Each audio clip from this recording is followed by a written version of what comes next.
Okay, I will try my best to talk loud where everybody can hear me this morning, y'all. We're going to work with these fans. I want you to picture a world without clocks. No buzzing alarm on the nightstand, no glowing digits in the corner of the microwave, no chime telling you it's the top of the hour. For most of human history, people didn't live by schedules, they lived by rhythm, the rhythm of the sun. When dawn broke and light stretched across the fields, people rose. They didn't need a phone to tell them it was morning. Their bodies knew. Their communities knew. They stepped into work, tilling the soil, tending flocks, carrying water, mending nets, the kind of work that makes you sweat, but that feels simple and essential. As the sun climbed high overhead, they felt time pressing forward. Meals were shared in the shade of a tree or in the doorway of a simple home. Laughter, rest, maybe a sharp pause, and then it was back to labor. And then slowly, the light began to soften. The air cooled. Shadows stretched across the ground. Families gathered around firelight or lamplight. Children grew drowsy. Parents laid down tools. Conversation slowed. Darkness itself declared, "It's time to stop." Time wasn't measured, it was felt. Morning leaned into noon, noon leaned into evening, evening leaned into night. And woven through that daily cycle was another larger rhythm, the passing of weeks, market days, planting days, harvest days, and then a day to stop, a day to breathe, a day to remember. That rhythm wasn't just practical, it was God's design built into creation itself. That was life before the clock, before the factory, before the light bulb that let us stretch the day endlessly into night. So now think of us. The sun goes down and the city lights come up. Stores stay open. Websites never close. Phones vibrate at midnight with one more message, one more headline, one more thing to do. Time's no longer something we feel, it's something we fight, something we try to control, something that sometimes feels like it controls us. But from the very beginning, God built a rhythm into creation.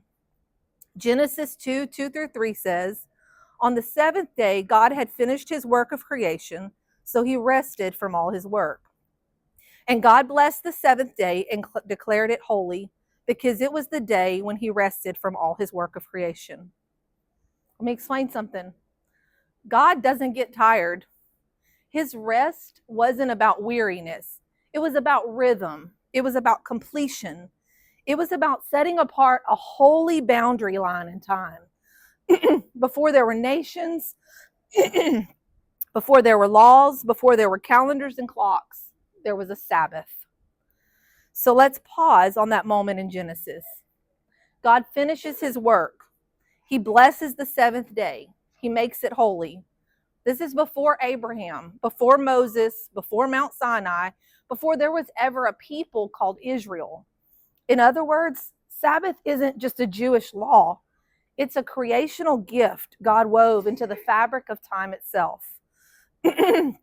Exodus 28-11 says, "Remember to observe the Sabbath day by keeping it holy. You have 6 days each week for your ordinary work. But the seventh day is a Sabbath day of rest dedicated to the Lord your God. On that day, no one in your household may do any work. This includes you, your sons and daughters, your male and female servants, your livestock, and any foreigners living among you. For in 6 days the Lord made the heavens, the earth, the sea, and everything in them. But on the seventh day he rested. That is why the Lord blessed the Sabbath day and set it apart as holy." I want you to notice something important. When God commands the Israelites, he says, "Remember the Sabbath day to keep it holy." He doesn't say invent it. He doesn't say start something brand new. He says remember. Remember what? Remember what God had already done at creation. Remember the day he blessed, the rhythm he designed, and the rest that he modeled. Think about how powerful this is for Israel. For generations, they had lived under Egyptian whips, their days dictated by a ruthless master. They woke up when they were told. They worked until their bodies gave out. They didn't own their time, their labor, or even their rest. Slaves don't get rest. Slaves don't get to say, I'm done for today. Slaves don't get to stop. They work until the master says stop. And if we're honest, doesn't the world kind of treat us the same way? Our culture says, you don't get to stop. You don't get to rest. You don't get to turn off your phone, close the laptop, say no to one more obligation. You'll fall behind. You'll disappoint someone. You'll lose your place in line. It's the same spirit of slavery dressed in modern clothes. For Israel, the master never said stop. Day after day, year after year, century after century, their worth was measured only in bricks and quotas. Their identity was worker. Their value was what you can produce. And then in a single breathtaking act of deliverance, God breaks their chains, parts the sea, and calls them his own. And when he gathers them at Sinai, he doesn't just give them laws to live by, he gives them a new identity. They're no longer slaves. They're sons and daughters. They're covenant people. They're free. And one of the very first signs of that freedom is this shocking command: stop. On the seventh day, you shall rest.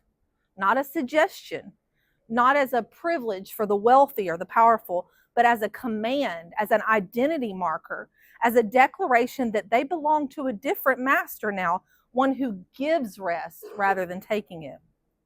Do you see how radical that is? The very thing Pharaoh would never give them, God commands them to take. In Egypt, rest was rebellion. In God's kingdom, rest was obedience. Moses reminded them of this years later in Deuteronomy 5:15. Remember that you were once slaves in Egypt, but the Lord your God brought you out with his strong hand and powerful arm. That is why the Lord your God has commanded you to rest on the Sabbath day. And that contrast is still alive for us today. The world still whispers like Pharaoh, do more, earn more, prove yourself. You'll matter if you hustle harder. Satan is still glad to keep us chained to a calendar, slaves to the rat race, captives to endless productivity. He doesn't care whether your bondage is to bricks or busyness, so long as we never stop to remember who our true master is. But God still says, you are not slaves. You are mine. You are my people. And as my people, you will stop. You will rest and you will remember. It isn't laziness. This is revolutionary. Rest isn't weakness. It's not laziness. It's obedience. It's freedom. And it's not just for one type of person. In Exodus 20:10, the command says, you shall not do any work. Your son, you, your daughter, your servants, your animals, even the foreigner in your gates. In other words, Sabbath is a gift for anyone under your roof. Rich, poor, servant, master, insider, outsider. It didn't matter. God's rest was for everyone. So what does this mean for us? It means that the Sabbath is bigger than just a rule. It's bigger than a service on Sunday or Tuesday. It's God's declaration that time itself can be holy, that we're not defined by endless work, endless output, and endless striving. It means Sabbath is God's way of whispering, you are not God. You are not your productivity. You are mine. But here's the thing. Somewhere along the way, we lost it. We lost the rhythm. The Industrial Revolution gave us incredible advances. Machines that could do the work of 10 men, factories that produced abundance, lights that made the night feel like day. But it also began to erase the God-given boundaries between work and rest. The factory bell grew louder than the church bell. Efficiency replaced worship. Profit replaced presence. And today we live in a culture that glorifies hustle. People brag about how little they sleep, as if exhaustion were a badge of honor. Our schedules are packed to the point where Sundays, if we're honest, often just feel like another day. We squeeze church between errands, sports, and catch-up tasks. The Sabbath hasn't disappeared. It's just been crowded out. And not even by evil things necessarily, just by everything. And without Sabbath, we don't lose just rest. We lose rhythm. We lose reverence. We lose resistance to the idol of productivity. And this is where I want to speak carefully but honestly. Some of us in ministry are the worst offenders. We pour ourselves into Sunday, planning, preparing, leading, serving, until the day of rest begins to feel like the busiest day of the week. And if we're not careful, we'll confuse activity with obedience. You see, we live in a world that's obsessed with time management. Whole industries are built on helping us squeeze more into our days. Calendars, apps, planners, hacks, productivity tricks. And there's nothing wrong with being wise about our schedules. But here's the danger. When we start to think of managing time, we forget that we don't own it. God owns time. The Sabbath reminds us of this truth every single week. It's not just about carving out space for God. It's about recognizing that all time belongs to Him. The Sabbath is God's way of saying, I am Lord of your minutes, your hours, your days, your years. Your life is not yours to schedule as you please. It's mine to order. When we reduce life to time management, we act like the CEO of our own calendars. But Sabbath flips this upside down. It asks us to hand the calendar back to God and let Him set the rhythm. And here's the freedom in that. I don't have to do everything. I don't have to say yes to every request. I don't have to fill every square on the planner, because my time is not about proving my worth. It's about aligning with God's priorities. That's why keeping the Sabbath holy isn't just one more item on a checklist. It's the weekly reset that reminds us, I'm not the manager of time. I am the steward of God's time. And that word matters, steward. A steward is someone entrusted with something precious that doesn't belong to them. Think about it. Scripture calls us to stewardship, not just with time, but with everything, our bodies, our resources, our talents, even our relationships. Paul says in 1 Corinthians 4:2, now it is required that those who have been given a trust must prove faithful. When I see myself as a steward, my question shifts. It's no longer, what do I want to do with my life, my time, my money? It becomes, Lord, what do you want me to do with what you placed in my hands? That perspective shifts everything. Stewardship frees me from the illusion of ownership, and it anchors me in accountability to God. It reframes time, not just as something to spend or squeeze, but as something to guard and to return with joy to the one who gave it. And that brings us back to the Sabbath. If God made us the stewards of all His gifts, then surely we must steward His holy day with the same care. That means the Sabbath isn't optional, and it isn't ours to reshape however we want. It belongs to Him. But God didn't just call His people to do Sabbath. He called them to keep it holy. That means even those who serve on Sundays, pastors, teachers, musicians, greeters, volunteers, need to carve out sacred time outside of doing.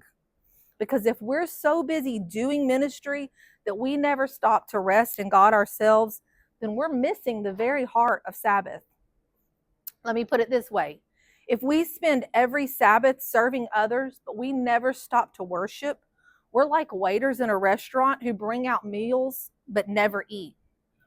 Eventually, we'll starve. So let me be honest with you here. Y'all, it is hot, and it's making it hard for me to concentrate. As I've been preparing this lesson, God's been convicting me. I can't stand here as if I've got this all figured out. I'm not the perfect example, thank you, of Sabbath rest. Yes, in our home, we do make preparation our norm. We lay out clothes, finish tasks ahead of time, and make sure we're ready so that when we walk into church, we're not frazzled or distracted. And that discipline has definitely helped us.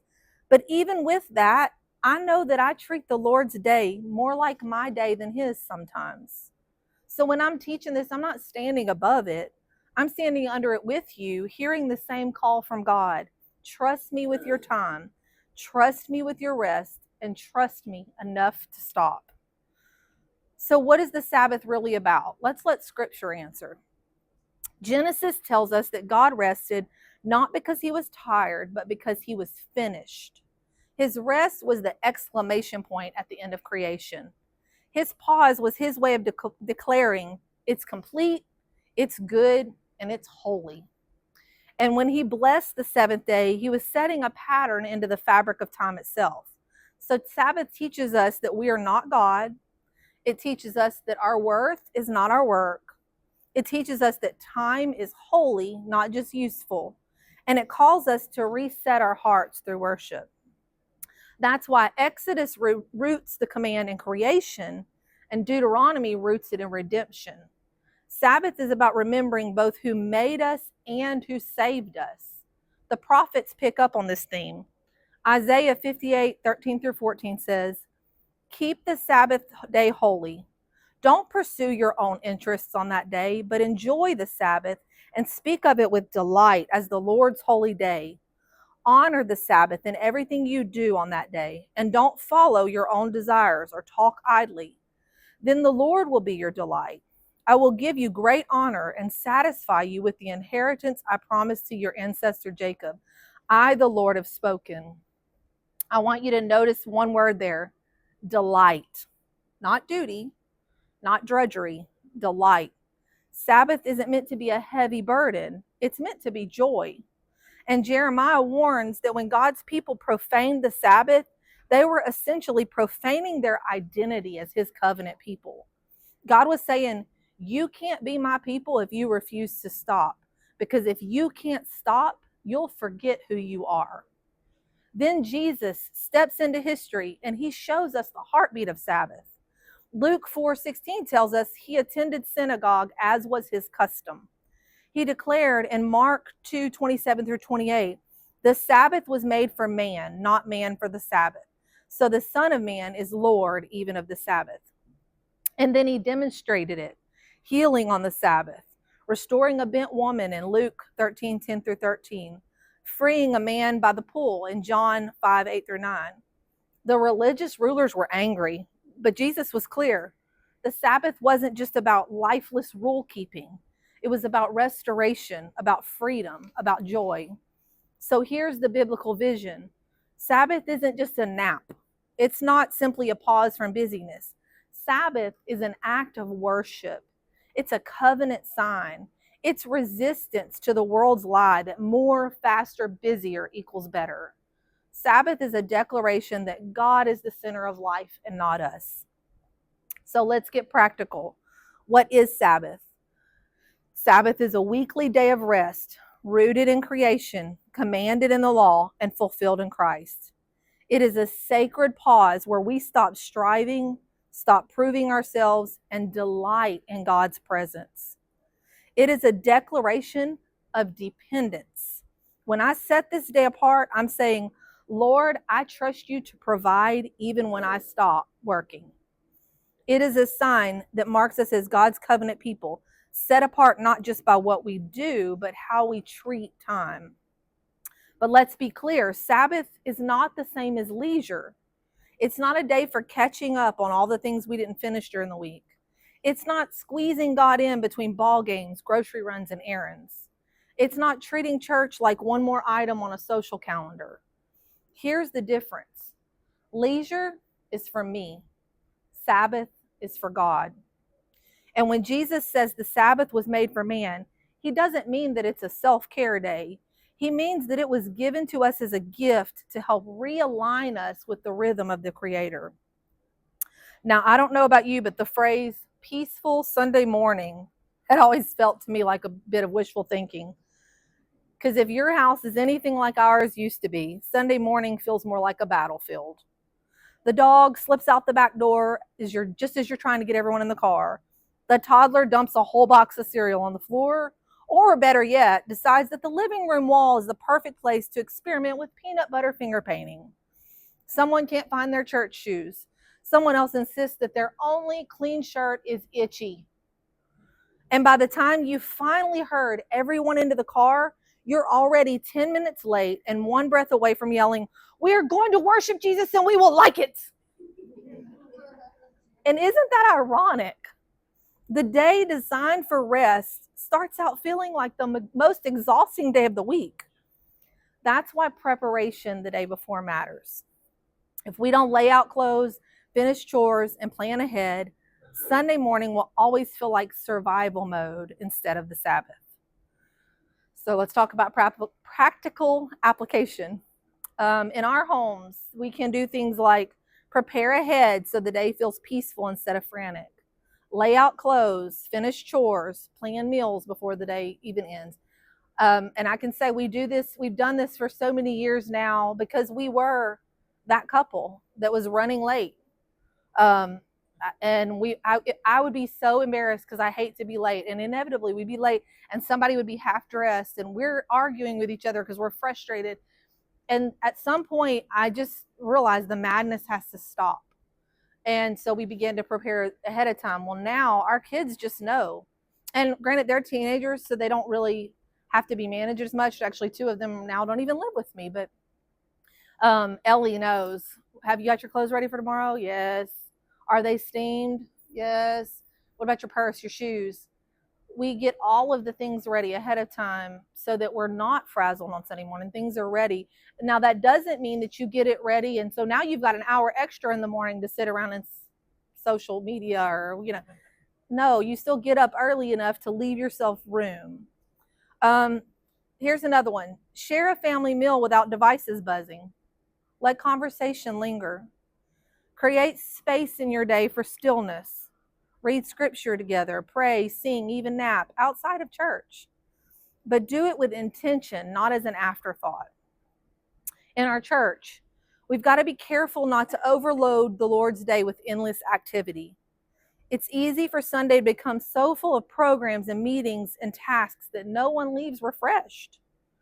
Ministry leaders, if Sunday is a day of constant doing for you, then you have to carve out Sabbath outside of Sunday. Because if those who lead worship never enter into worship, we lose something vital. Don't allow yourself to be scheduled for something every service. That's unpopular, but that you need time to absorb the service. Take some services just to be in service. Give God room to convict and speak to your heart about how he wants you to keep the Sabbath. This is something we've got to pray about and be mindful and ask him about. Be a witness outside of church. Protect that day even when others don't understand. I can't tell you how many times we've been invited to do something that's going to end very late on a Saturday, and our kids look at us because they know. They're like, hoping maybe, and we're like, sorry guys, we don't stay out that late on Saturdays because we have church on Sunday. Do it even when it's not popular. Resist the temptation to let Sabbath be filled with leftovers, unfinished work, laundry, bills. Let the Sabbath reset your week so that your rhythm revolves around God and not the other way around. We're not fitting him in. He should be the beginning. This isn't about rigid rules. It's about rhythm. It's about loyalty. It's about trust. As we reclaim the Sabbath, we're making a weekly declaration that God is God and I am not, that my worth is not my work, and that my time belongs to him. And it's not about legalism. It's about loyalty. When we ignore Sabbath, we say something probably without realizing it. I trust my own strength more than God's design. But when we keep it, we join that unbroken thread from Eden to Sinai to Jesus himself.